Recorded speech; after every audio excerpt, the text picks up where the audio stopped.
deux coups de cloche, ce matin-là, les invitèrent à agiter leur guibole, car la mer était grosse. La guigne, promue maître d'équipage, était avec eux, un bout de corde à la main et une chique de tabac dans la bouche. Tous avaient revêtu les habits de pirates raccourcis jusqu'aux genoux, s'étaient rasés de frais et déambulaient sur le pont d'une démarche authentiquement chaloupée en remontant leurs pantalons. Inutile de dire qui était le capitaine. Quant à Bonzig et John, ils étaient respectivement le premier et deuxième second. Il y avait une femme à bord. Le reste n'était que simple maturin et se tenait sur le gaillard d'avant. Peter ne lâchait plus la barre, mais il rassembla l'équipage pour lui adresser une brève allocution.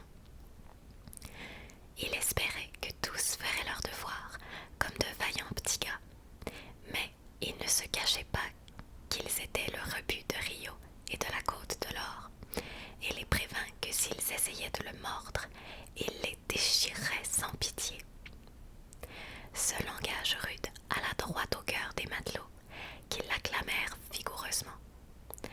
Quelques ordres secs furent donnés, et les firent virer de bord le navire en direction du continent. Après avoir consulté la carte, le capitaine Pan calcula que, si ce temps se maintenait, ils atteindraient les Açores aux environs du 21 juin, après quoi ils auraient tout loisir pour finir le voyage en volant. Certains souhaitaient que le navire rentrât dans la légalité.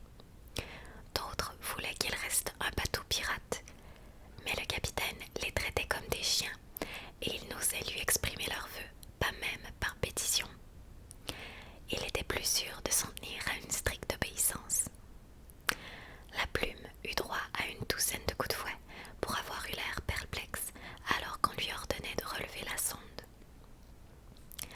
D'après l'opinion générale, Peter se conduisait pour l'instant d'une façon correcte, uniquement pour endormir les soupçons de Wendy. Mais on sentait qu'il ne tarderait pas à changer d'attitude. Dès que serait prêt le nouveau costume, que la fillette lui taillait contre son gré dans les plus méchants habits de crochet. Par la suite, la rumeur courut que la première nuit où il porta ce costume, il resta longtemps assis dans la cabine, le porte-cigare de crochet aux lèvres et tous les doigts d'une main repliés, à l'exception de l'index qu'il tenait recourbé en l'air de façon menaçante, comme un crochet. Au lieu d'observer le bateau, cependant, nous ferions mieux de retourner au foyer déserté depuis si longtemps par nos 300 cœurs. Honte à nous d'avoir si complètement négligé le numéro 14. Pourtant, nous sommes certains que Madame Darling ne nous en blâmera pas. Si nous étions revenus plus tôt pour lui témoigner notre compassion, elle nous aurait probablement crié. « Oh, ne faites pas l'idiot! Est-ce que je compte, moi?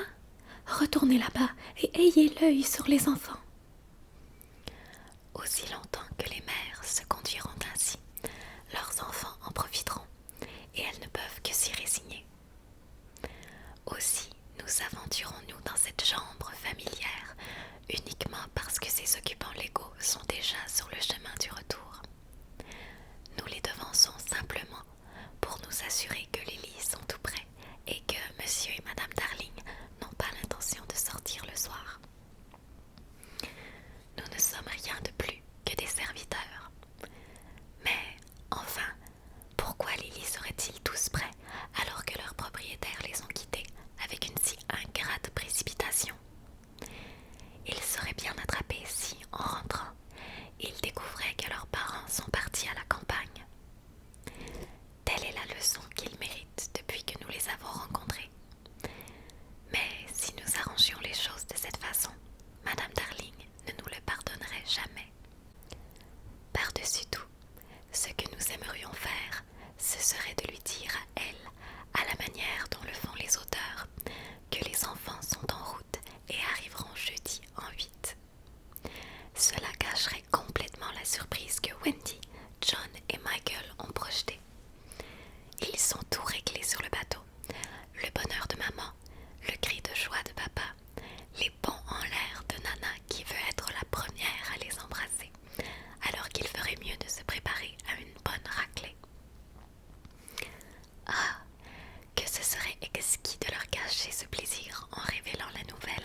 sorte que, lorsqu'il ferait le rentrée solennelle, Madame Darling n'offrirait même pas un baiser à Wendy, et que Monsieur Darling s'exclamerait d'un ton bougon: « Bon zut alors, voilà encore les garçons !» Mais nous n'obtiendrions pas un remerciement pour ça. Nous commençons à connaître Madame Darling depuis le temps, et nous sommes sûrs qu'elle nous reprocherait de priver les enfants de leurs petits plaisirs. Mais, chère madame, jeudi en 8, c'est seulement dans 10 jours. En vous prévenant dès maintenant, nous vous épargnons 10 jours de tristesse. Oh oui, mais à quel prix? En frustrant les enfants de 10 minutes de joie. Bon, si vous considérez les choses ainsi, peut-on les considérer autrement, je vous prie? Vous le voyez, cette femme n'a pas de caractère. Nous qui avions l'intention de dire des choses extraordinairement gentilles à son sujet, nous la méprisons et garderons nos louanges pour nous. A-t-elle vraiment besoin qu'on lui dise de tenir tout prêt quand tout est déjà prêt? Les lits sont faits, elle ne quitte jamais la maison. Et, notez-le bien, la fenêtre est ouverte. Puisque nous ne lui servons à rien, autant retourner sur le bateau. Toutefois, nous sommes ici, alors restons-y et regardons. Voilà ce que nous sommes, de simples spectateurs. Puisque personne n'a vraiment besoin de nous, contentons-nous d'observer et tâchons de dire des choses vexantes dans l'espoir que quelques-unes nous blesseront. Le seul changement qui se remarque dans la chambre des enfants, c'est qu'entre 9 heures du matin et 6 heures du soir, la niche ne s'y trouve pas. Lorsque les enfants s'envolèrent, Monsieur Darling eut le sentiment que tout le blâme retombait sur lui pour avoir enchaîné Nana, qui, du début à la fin, s'était montrée plus raisonnable que lui. Nous l'avons constaté, c'était un homme tout simple. Il aurait même pu passer pour un garçon s'il avait pu se guérir de sa calvitie. Mais par ailleurs, il avait le sens de la justice et un courage de lion pour accomplir ce qu'il croyait être son devoir. Ayant longuement réfléchi à toute l'affaire après le départ des enfants, il se mit à marcher à 4 pattes et s'introduisit en rampant dans la niche. Madame Darling eut beau tendrement l'inviter à sortir de là, il lui opposa chaque fois une réponse triste mais ferme. Non, chère mienne, c'est la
soyez gentille, venez dans notre niche. »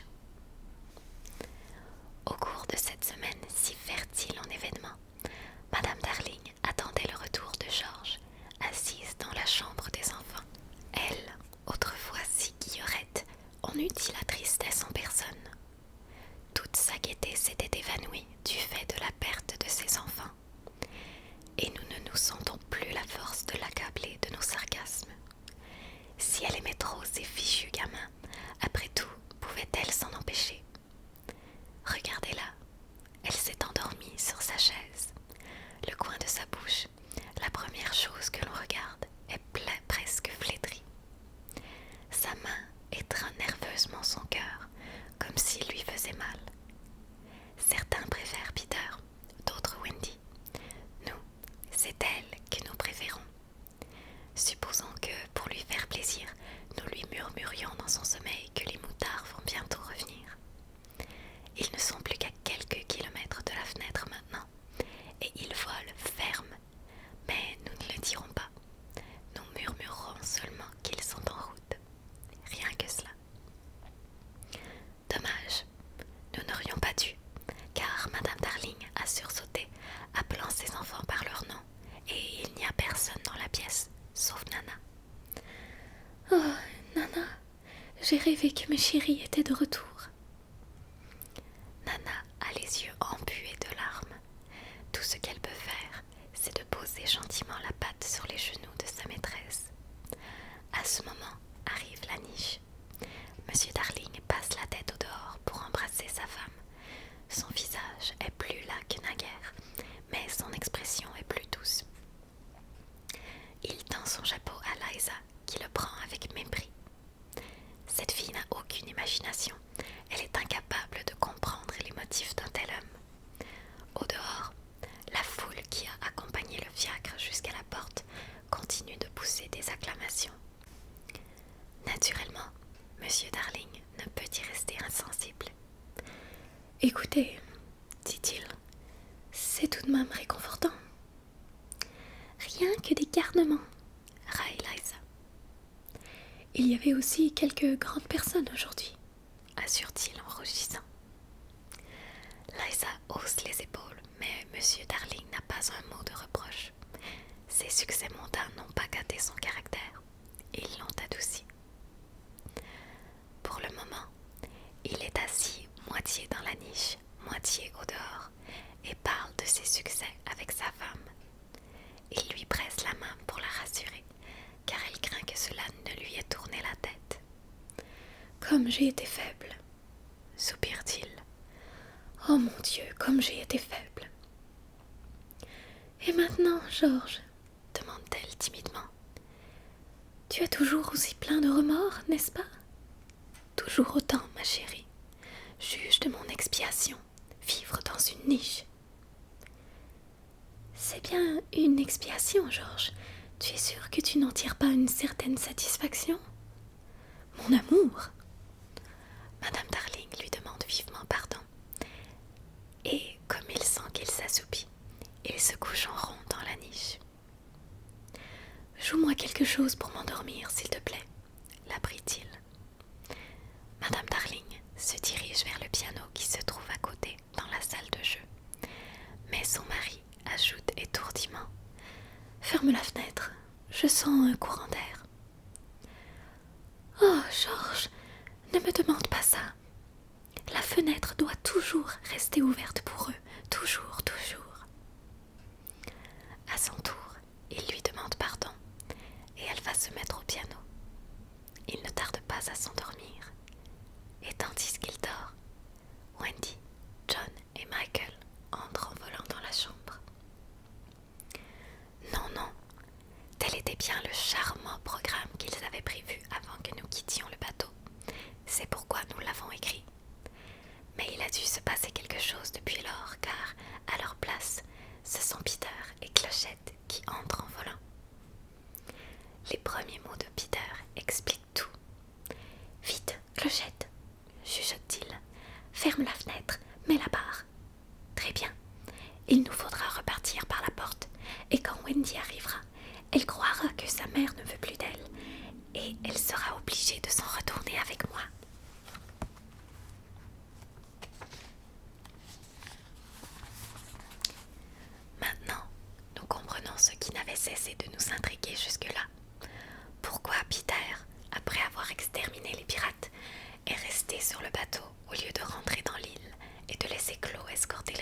sur le continent. Il avait mijoté sa ruse depuis le début. À présent, loin d'éprouver le moindre remords, il danse et saute de joie.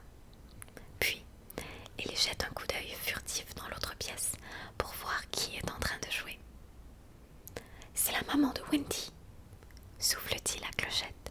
« Elle est jolie, mais la mienne l'est davantage. Sa bouche est pleine de thé, mais pas autant que celle de ma maman. » Il adore se vanter de sa mère, bien qu'il ignore tout d'elle, évidemment. Madame Darling est en train de jouer Home Sweet Home. Peter ne connaît pas cet air, mais il devine qu'il signifie « Reviens, Wendy, Wendy, Wendy ». Et il lance triomphant. « Vous ne reverrez plus Wendy, madame, car la fenêtre est solidement bouclée. » De nouveau, il jette un coup d'œil à côté, où la musique s'est tue. Il voit que madame Darling a posé sa tête sur le bois du piano. 2 larmes perlent dans ses yeux. « Elle veut que j'enlève la barre, pense Peter, mais je ne le ferai pas. Pas moi, en tout cas. » Un autre coup d'œil. Les larmes sont toujours là, à moins que 2 autres ne les aient remplacées. « Elle aime passionnément Wendy, » se dit Peter, et il lui en veut de ne pas comprendre qu'il ne peut pas lui rendre Wendy. La raison est pourtant simple. « Moi aussi, je l'aime passionnément. Nous ne pouvons pas l'avoir tous les deux, madame. » Mais la dame n'a pas l'air de s'accommoder de cette raison, et Peter est malheureux. Même lorsqu'il cesse de la regarder, elle ne le laisse pas partir. Il sautille de ci, de là, fait des grimaces, mais quand il arrête, c'est comme s'il était en lui, frappant à la fenêtre. « Bon, ça va, » finit-il par dire, la gorge serrée, et il enlève la barre de la fenêtre. « Viens, Claude, » s'écrie-t-il, en adressant un sourire de terrible mépris aux lois de la nature. « Nous n'en voulons pas de ces sottes mamans. » Et il s'envole. Ce fut ainsi que Wendy, John et Michael trouvèrent malgré tout la fenêtre ouverte, et c'était plus que ce qu'ils méritaient. Ils se posèrent sur le plancher sans la moindre vergogne. Le plus jeune des 3 avait tout oublié de la maison.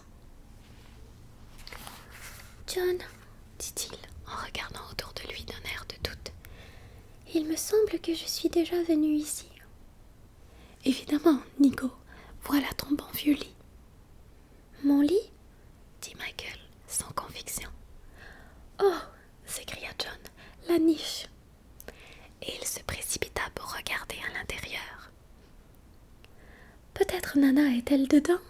demanda Wendy. John émit un sifflement de surprise. « Tiens !» dit-il. « Il y a un homme dans la niche. »« C'est papa !» s'exclama Wendy. « Laisse-moi voir papa !» demanda impatiemment Michael. Il l'examina longuement. Puis, « Il n'est pas aussi grand que le pirate que j'ai tué, » remarqua-t-il d'un ton si désenchanté que nous sommes bien aises que M. Darling fut en train de dormir. Quel coup pour lui, si ça avait été les premières paroles qu'il dut entendre de son petit Michael. Wendy et John, quant à eux, étaient un peu déconcertés de découvrir leur père dans la niche. « Assurément, » dit John, comme quelqu'un qui ne se fie plus à sa mémoire. Et il n'avait pas l'habitude de dormir dans la niche. « John !» fit Wendy, d'une voix qui défaillait. « Peut-être que nous ne nous souvenons plus du bon vieux temps aussi bien que nous le pensions ?» Un grand froid leur serra le cœur. Bien fait pour eux. « Tout de même, » dit ce bandit de John, « quelle insouciance de la part de maman de ne pas être là pour notre retour. » À ce moment, Madame Darling se remit à jouer. « C'est maman !» s'écria Wendy. « Oui, c'est elle, » dit John. « Alors, Tu n'es pas notre vraie maman, Wendy? Demanda Michael, qui avait sûrement sommeil. Mon Dieu! S'exclama Wendy, éprouvant pour la première fois une pointe de remords. Il était temps de rentrer. Glissons-nous sans bruit dans la pièce, suggéra John, et mettons-lui la main sur les yeux. Mais une nouvelle aussi joyeuse devait être annoncée avec douceur et ménagement, pensa Wendy, qui avait un meilleur plan. Mettons-nous au lit. Ainsi, quand maman entrera dans la pièce, tout sera comme si nous n'étions jamais partis. En effet, quand Madame Darling revint dans la chambre, s'assurer que son mari dormait, tous les lits étaient occupés. Les enfants s'attendaient à ce qu'elle pousse un grand cri, mais cela ne vint pas. Elle les vit, mais ne crut pas qu'ils étaient là.